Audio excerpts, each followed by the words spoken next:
Welcome to our channel. నేను మీ ప్రశాంత్. మనకి real estate పరంగా ఇంతకుముందు గతంలో మైక్రో మ్యాక్రో రియల్ ఎస్టేట్ అనేది మనకి తెలిసిందే. సో ఇప్పుడు మినీ మైక్రో అని చెప్పేసి కూడా వచ్చింది. అసలు ఇంతకీ మినీ మైక్రో అంటే ఏంటి, దీని గురించి మాట్లాడేందుకు ప్రస్తుతం మనతో పాటు real estate expert Smitha Krishnamurthy garu ఉన్నారు. హాయ్ అండి. హాయ్ అండి. మ్యామ్, అసలు ఇంతకీ మినీ మైక్రో అంటే అసలు ఈ రియల్ ఎస్టేట్ పరంలో ఏంటిది, అండ్ అదేవిధంగా మైక్రో అంటే కూడా చాలా మందికి తెలీదు. సో ఇది కూడా ఒకసారి చెప్పండి. హైదరాబాద్ రియల్ ఎస్టేట్లో మనకి డిఫరెంట్ సెగ్మెంట్స్ ఉన్నాయండి. First comes the macro market, అంటే బిగ్ సెగ్మెంట్ మార్కెట్. ఇప్పుడు గచ్చిబౌలి, ఫినాన్షియల్ డిస్ట్రిక్ట్, కొండాపూర్, మాదాపూర్, ఇవన్నీ మనకి మ్యాక్రో మార్కెట్, అంటే హ్యూజ్ ప్రైజ్డ్ ప్రొడక్ట్స్ అనమాట, హైలీ ప్రైజ్డ్ ప్రొడక్ట్స్. దాని తర్వాత వచ్చింది మనకి మైక్రో మార్కెట్, అంటే ప్లాటింగ్ సిస్టమ్స్, అంటే అవుట్స్కట్స్కి వెళ్ళి ప్లాట్స్ కొనుక్కోవటము, ఓకే, స్టాండ్ అలోన్ అపార్ట్మెంట్స్లో చిన్న చిన్న ఏరియాస్లో ఇన్వెస్ట్ చేయటం, అవన్నీ మైక్రో మార్కెట్స్. అలానే రూరల్ ఏరియాలో ఇన్వెస్ట్మెంట్స్ అన్నీ మనం మైక్రో మార్కెట్స్ అంటాం. So this is the major difference. Macro అంటే big investment, minimum is 1 crore and above macro market. And micro ఏంటంటే 50 lakhs, 40 lakhs, 60 lakhs అలాంటి ఒక సెగ్మెంట్ ప్రోడక్ట్ని మనం మైక్రో మార్కెట్ అంటాం. అండ్ బేసిక్లీ మైక్రో మార్కెట్లో మనకు వచ్చేది ప్లాటింగే. ఇప్పుడు కొత్తగా మినీ మైక్రో మార్కెట్ అంటే ఇప్పుడు మనకి కొత్తగా రీసెంట్లీ అనౌన్స్ అయిన మన regional ring road. Okay, so ఇప్పుడు మార్కెట్ ఎలా అయ్యిందంటే మొన్నటి వరకు ORR వరకు మార్కెట్ ఉండే, ఇప్పుడు ORR నుంచి RRR వరకు మార్కెట్ అయ్యింది. ఓకే, గోయింగ్ ఫర్దర్ ఈ RRR నుంచి కనెక్టెడ్ విలేజెస్ ఉంటాయి కదా, ఆ ఏరియాస్కి బూమ్ వస్తుంది. సో ఆ ఏరియాస్ని మనం micro market, mini micro market అనేది. ఓకే, సో ORR వరకు మన ఇన్వెస్ట్మెంట్స్ అది ఏదైనా కూడా, కమర్షియల్ ఉండొచ్చు, విల్లాస్ ఉండొచ్చు, ఫ్లాట్స్ ఉండొచ్చు, హై రైజ్ ఉండొచ్చు, all these are very demandable product. Okay, అక్కడ ఏంటంటే ఒక బిగ్గర్ సెగ్మెంట్ ఆఫ్ పీపుల్, అంటే CEOs కానీ, కంపెనీస్లో వర్క్ చేసే MDs, అలాంటి వాళ్ళకి ఎక్కువ ఆప్షనల్ ఏరియాస్ అవి. Okay, Gachibowli, financial district, Kokapet, Narsingi చుట్టుపక్కల వెళ్సే all the high rise apartments and everything. So ఆ మార్కెట్లోకి normal common man cannot enter. Okay, మనకి ఇప్పుడు నార్మల్ కామన్ మ్యాన్ అంటే మిడిల్ క్లాస్ వాళ్ళు వెళ్ళాలంటే mini micro is the best thing. మొన్నటి వరకు ORR అవుతుందో లేదో అన్నారు. ORR అయింది, సక్సెస్ అయింది, చుట్టుపక్కల ఏరియాస్ అన్నీ డెవలప్ అయింది. తర్వాత RRR అనౌన్స్మెంట్ అయ్యింది. RRR అనౌన్స్మెంట్ అయినాక కూడా it took a lot of time. Last 5-6 years నుంచి వింటున్నాం మనం RRR అని. రీసెంట్గా ఏమైంది, దానిది కూడా ఆప్షన్కి వేసారు, రూట్స్ తయారైనాయి. సో నౌ RRR వరకు మనకి కన్ఫర్మ్ అయిపోయింది. సో ORR నుంచి RRRకి వెళ్ళే రోడ్స్, ఇవన్నీ మనకు ఒక డిఫరెంట్ సెగ్మెంట్ ఆఫ్ ఇన్వెస్ట్మెంట్, అంటే మిడిల్ క్లాస్ అండ్ కొంచెం మిడిల్ క్లాస్ కంటే కొంచెం తక్కువ ఉన్న వాళ్ళు ఇన్వెస్ట్ చేయొచ్చు. ఎందుకంటే అక్కడ ఒక 70 lakhs, 80 lakhs, okay, 40 lakhs, 50 lakhs market ఉంది అక్కడ. So people can invest in that. ఇంకా గోయింగ్ ఫర్దర్ RRR నుంచి డిస్ట్రిక్ట్స్కి ఇంటర్జంక్షన్స్ ఇచ్చారు, 9 ఇంటర్జంక్షన్స్ ఇచ్చారు. ఆ ఇంటర్జంక్షన్స్ దగ్గర ఏంటంటే మనకి కమర్షియల్ యాక్టివిటీస్ ఎక్కువ ఉంటుంది. సో అది కూడా ఒక మంచి సెగ్మెంట్ ఆఫ్ మార్కెటే. కానీ దానికి ఆనుకొని మీకు ఏదైతే డిస్ట్రిక్ట్ వైప్ రోడ్స్ ఉన్నాయో ఇప్పుడు అవి కూడా డెవలప్ అవుతుంది. ఎందుకంటే RRR వచ్చినాక RRR యాక్సెస్ అవ్వాలంటే every district has to get connected to RRR. So ఆ రోడ్స్ని కూడా బాగానే వేస్తారు. సో ఆ రోడ్స్లో ఏంటంటే మనకి ఇప్పుడు మినీ మైక్రో మార్కెట్ తయారవుతుంది. అక్కడ ఏంటంటే మీకు 25 lakhs, 20 lakhs, 30 lakhsలో మీకు పొలం వచ్చేస్తుంది. Super. So that is mini micro market. ఇప్పుడు చాలామంది దాన్ని ఏం చేసుకుంటున్నారు, ఇప్పుడు నార్థన్ సైడ్ నుంచి స్టార్ట్ చేశారు, చౌటుపల్లి అండ్ సో ఇప్పుడు వర్క్ ఎట్లయితే స్టార్ట్ అయిందో, రోడ్ వర్క్ ఎప్పుడు స్టార్ట్ అయిందో అప్పటి నుంచి మీరు నోటీస్ చేసుకుంటే చిన్న చిన్న ఏరియాస్లో చాలా భూమి వచ్చేసింది. కమర్షియల్ యాక్టివిటీ స్టార్ట్ అవ్వటం మొదలుపెట్టారు. అంటే చిన్న చిన్న రెస్టారెంట్స్, అంటే షెడ్లలో కాకుండా షెడ్లలో ఉండేటివి కొంచెం షాప్ సైజుకి వచ్చేసింది.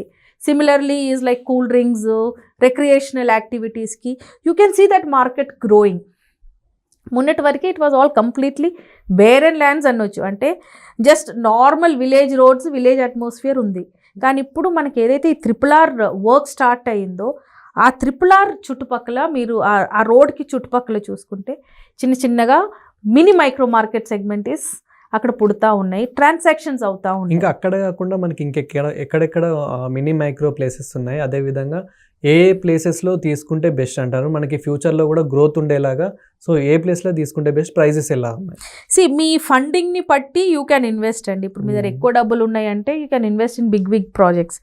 కానీ ఈ మినీ మైక్రో సెగ్మెంట్ అనేది లోవర్ మిడిల్ క్లాస్ ఫ్యామిలీ కంటే కూడా కొంచెం ఇంకా కిందకి వెళ్ళే వాళ్ళకి ఉండేది. సో డెఫినెట్లీ RRR నుంచి మనకి ప్రతి డిస్ట్రిక్ట్ కనెక్టివిటీ మనకి రోడ్స్ తయారవుతుంది, ఇప్పుడు village roads. And government is very keen that not only RRRకి కనెక్ట్ అయ్యే ప్రతి డిస్ట్రిక్ట్ రోడ్ని కూడా ఈ స్ట్రెచ్లోనే వేసేస్తున్నారు. సో డబ్బులు తక్కువ ఉన్న వాళ్ళు చేయాల్సింది ఏంటంటే ఈ ఏరియాస్ని లొకేట్ చేసుకొని వాళ్ళకు ఊరికి దగ్గర ఉన్న ప్లేసెస్లో వాళ్ళు ఇన్వెస్ట్ చేసుకోవటం. అది ప్రతి డిస్ట్రిక్ట్కి ఈ రోడ్స్ ఉన్నాయి. సో ప్రతి డిస్ట్రిక్ట్లో ఇప్పుడు ఫర్ ఎగ్జాంపుల్ లేటెస్ట్ ఇప్పుడు మనం నార్థన్ సైడ్ మాట్లాడుకున్నాం, చౌటుప్పల్ నుంచి స్టార్ట్ అవుతుంది. చౌటుప్పల్ నుంచి మీకు చాలా ఉన్నాయి లోపలికి, ఎల్లంకి, అదేంటి రామ్నగర్, అలా చాలా ఉన్నాయి ప్లేసెస్. ఆ ఏరియాస్ అంతా ఇప్పుడు 60 feet రోడ్స్ అయినాయి. ఓకే. సో ఇప్పుడు ప్రపోజ్డ్ రోడ్స్లో అన్ని రోడ్స్ 60 feet చేస్తున్నారు, అంటే విలేజ్ రోడ్స్ అన్నీ. ఇప్పుడు ప్రస్తుతం ఉండేటివన్నీ 40-45 feet రోడ్సే ఉన్నాయి, 30 feet రోడ్స్ కూడా చాలా ఉన్నాయి. అవన్నీ proposal is for making 60 feet road. కొన్ని ఏరియాస్లో 100 feet రోడ్స్ కూడా వేస్తున్నారు.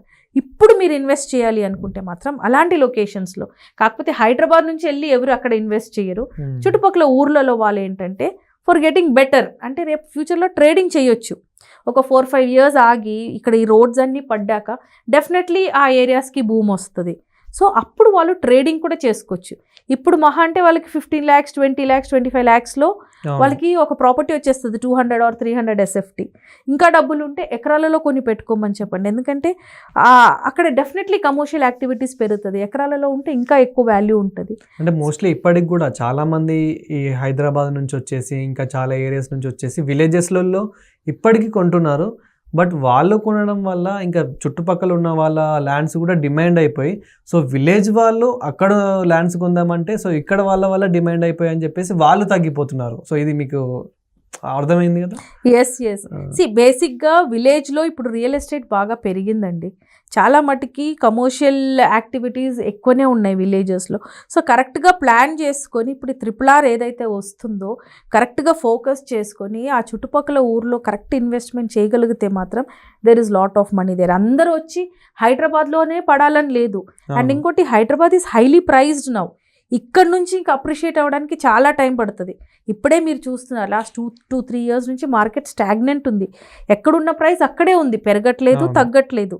సో ఇంకా మార్కెట్ హైదరాబాద్కే రావాలి అనుకోవటం it is waste. So it's better that ఇలాంటి చిన్న చిన్న ఏరియాస్లో, చిన్న చిన్న ప్లేసెస్లో లో బడ్జెట్లో ఇన్వెస్ట్ చేసుకొని హై ప్రైస్లో అమ్మటం. ఎందుకంటే అప్రిసియేషన్ కూడా బాగానే వస్తాయి. ఇవి రోడ్లన్నీ తయారైనాక ఏ ఏరియాకి ఆ ఏరియాకి డిమాండ్ ఉంటుందండి.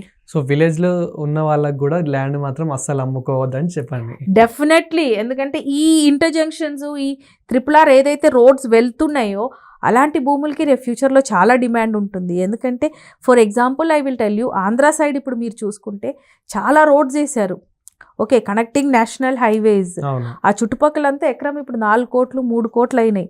ఎక్కడ 70 లక్షలు 80 లక్షలు ఎకరా ఉండే ల్యాండ్స్. సో మీకు విలేజెస్లో పెద్ద పెద్ద ల్యాండ్స్ ఉన్నాయి అనుకోండి, ఇలాంటి రోడ్స్ ఎప్పుడైతే పడతాయో అప్పుడే మీకు డిమాండ్ వస్తుంది. సో అలాంటి వాళ్ళకి ఎవరికైనా ల్యాండ్స్ ఉన్నాయంటే మాత్రం అమ్ముకోకండి, వాళ్ళ దగ్గర ఉంచుకోమని చెప్పండి. Thank you.